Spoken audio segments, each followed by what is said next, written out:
হেই everyone, welcome back. আজকের ব্লগটা কিন্তু অনেক বেশি স্পেশাল হতে যাচ্ছে, কারণ আজকে আমি আপনাদেরকে নিয়ে যাব চট্টগ্রামের মোস্ট আইকনিক ইভেন্ট জব্বরের বলি মেলা। এটা শুধুমাত্র একটা মেলাই না, এটা চট্টগ্রামের সংস্কৃতির এক গর্বের অংশ আর লোকজ ঐতিহ্যের ধারক। So without any further do, let's get into the blog and explore the heart of Chattogram's heritage. আমরা খুব সকাল সকাল অ্যারাউন্ড 7 AM ঘর থেকে বের হয়ে পড়ি মেলার উদ্দেশ্যে। আর এটা হচ্ছে মেলার এন্ট্রেন্স। যারা চট্টগ্রামে থাকেন তারা অবশ্যই এই মেলার লোকেশনটা জানেন, তাও চট্টগ্রামের বাহিরের মানুষদের জন্য আমি বলে দিই, লোকেশনটা হচ্ছে চট্টগ্রাম লালদিঘি ময়দান। অনেস্টলি যদি কেউ চট্টগ্রামের বাহির হতে এই মেলায় আসেন, তাহলে আমি আপনাদেরকে বলবো যে be ready to get lost in colours, crowd and culture. এখানে শত রকমের জিনিস পাওয়া যায় যা আমাদের একদম রুটের সাথে কানেক্টেড। লোকজ খাবার, মৃৎশিল্প, হস্তশিল্প, কুটির শিল্প, এক কথায় বলতে গেলে গ্রাম বাংলার প্রতিটা কালচারকে একদম খুব সুন্দরভাবে ফুটাই তোলে এই মেলাতে।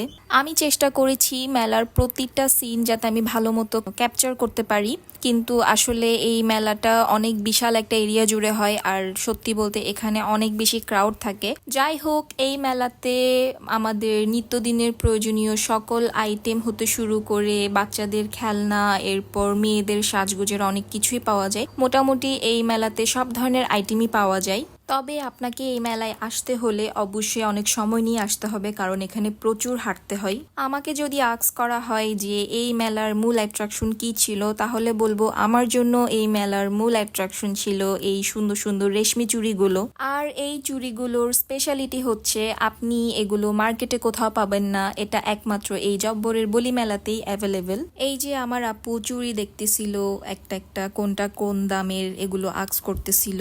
By the way, if you are not a good bargainer then this mela is not for you. এখানে সেলাররা সবকিছুই অনেক হাই প্রাইসে বলে, আপনি যদি একটু ভালো মতো বার্গেন করতে পারেন তাহলে আপনি প্রতিটা জিনিসই কম থেকে কমের মধ্যে নিতে পারবেন। এইদিকে আমার দুলাভাই শেহজাতের জন্য একটা বাঁশি দেখতেছিল।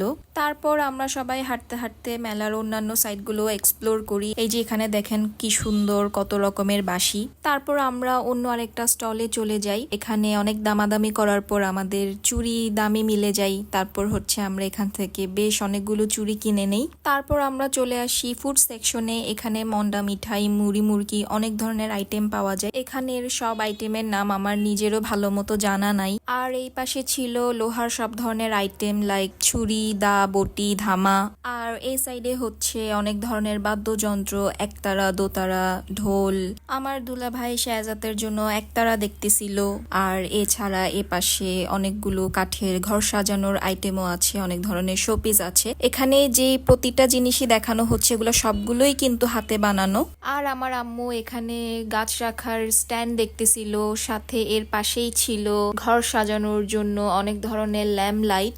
তারপর এখানে ঘর সাজানোর জন্য আরো অনেক ধরনের বড় বড় মাটির ফুলের টব পাওয়া যাবে। এগুলোর এক একটার প্রাইস রেঞ্জ এক এক রকম। কিছু টবের প্রাইস এখানে 1000-এর উপরেও আছে, আবার কিছু কিছু টব আপনি 500 থেকে 600-র মধ্যেও পেয়ে যাবেন। আমার কাছে পার্সোনালি মিরর ওয়ার্কের চেয়ে এই অ্যান্টিক কালারের ফুলের টবগুলো বেশি সুন্দর লাগতেছিল।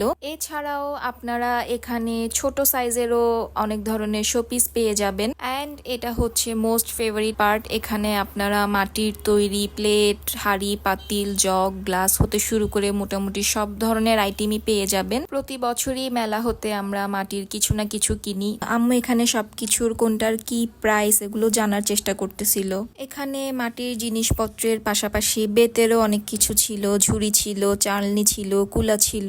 তারপর এদিকে আমরা শেহজাতের জন্য একটা মোড়া দেখতেছিলাম, কিন্তু এখানে মোড়ার প্রাইস অনেক বেশি বলতেছিল, তাও অনেক বার্গেন করে আমরা অবশেষে একটা মোড়া নিতে পারি। এরপর হচ্ছে খুব বেশি আর ক্লিপ নেই না, আমরা হচ্ছে যে আরো কিছু মাটির জিনিসপত্র কেনাকাটা করি, সবকিছু কেনাকাটা করে বাসায় চলে আসি। মেলা থেকে আমরা কি কি শপিং করলাম, কোনটা কি প্রাইজে নিয়েছি, এখন এগুলোই আপনাদেরকে দেখাবো। প্রথমেই আসি চুড়ির কথাই। চুড়ি হচ্ছে আমরা এখানে দুই ধরনের চুড়ি নেই, একটা হচ্ছে ভেলভেট চুড়ি আর একটা হচ্ছে কাশ্মীরি রেশমি চুড়ি। যে ভেলভেট চুড়িগুলা নিয়েছি ওগুলোর প্রাইস একটু বেশি ছিল, ওগুলো প্রতি ডজন 120 টাকা করে ছিল, আর যেগুলো রেশমি চুড়ি নিয়েছি ওগুলোর প্রাইস ছিল প্রতি ডজনে 70 টাকা করে। এছাড়া আমার আম্মু হচ্ছে কিছু কাচের বালা নেয়, ওই বালাগুলো জোড়া 50 টাকা ছিল। তারপর আমরা মাটির কিছু হাঁড়ি পাতিল কিনি। এখানে এই যে কালো পাতিলটা, এটার দাম ছিল 150 টাকা, আর কালো কড়াইটার দাম ছিল 250 টাকা। দুটো প্লেট নেই, প্লেট দুটোর দাম ছিল 120 টাকা। মালসা ছিল 250 টাকা, কলসি ছিল 300 টাকা।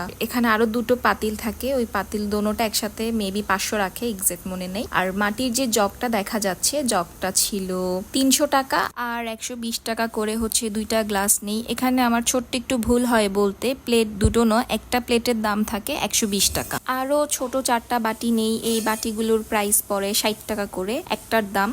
এছাড়া হচ্ছে এখানে সবকিছুর টোটাল প্রাইস ছিল 2500 টাকা। এছাড়া এখানে যে বেতের ঝুড়ি ছাকনি কুলা দেখানো হচ্ছে, এগুলো প্রতিটা একটার প্রাইস ছিল 150 করে, তো তিনটার প্রাইস থাকে 450 টাকা। দেন হচ্ছে 250 টাকা করে দুইটা ফুল ঝাড়ু আর একটা শলার ঝাড়ু নেই। শেহজাতের জন্য 150 টাকা দিয়ে একটা ঢোল নেই। তারপর শেহজাতের জন্য এই মোড়াটা নেই, এটা অনেক বার্গেন করে নিতে হয়, এটার দাম বলে 900 টাকা। অনেক কথা কাটাকাটি করে তারপর অনেক বার্গেন করার পর এটা অবশেষে আমাদেরকে 500 টাকায় দেয়। আম্মু বড় একটা কাঠের চামচ নেয়, এটার প্রাইস ছিল 150 টাকা। এটা নেওয়ার মূলত রিজনটা হচ্ছে যে যখন বড় পাতিলে রান্না করে অনেক বেশি পরিমাণে, তখন হচ্ছে নাড়াচাড়া করতে একটু অসুবিধা হয়, কারণ রেগুলার চামচগুলো তো একটু সাইজে ছোট হয় বড় পাতিলের তুলনায়। আম্মু এই আর্টিফিশিয়াল ফুলগুলো কিনে, এগুলো প্রতি পিস ছিল 20 টাকা। আম্মু এখানে 20 পিস নেয়, 20 পিসের দাম পড়ে 400 টাকা।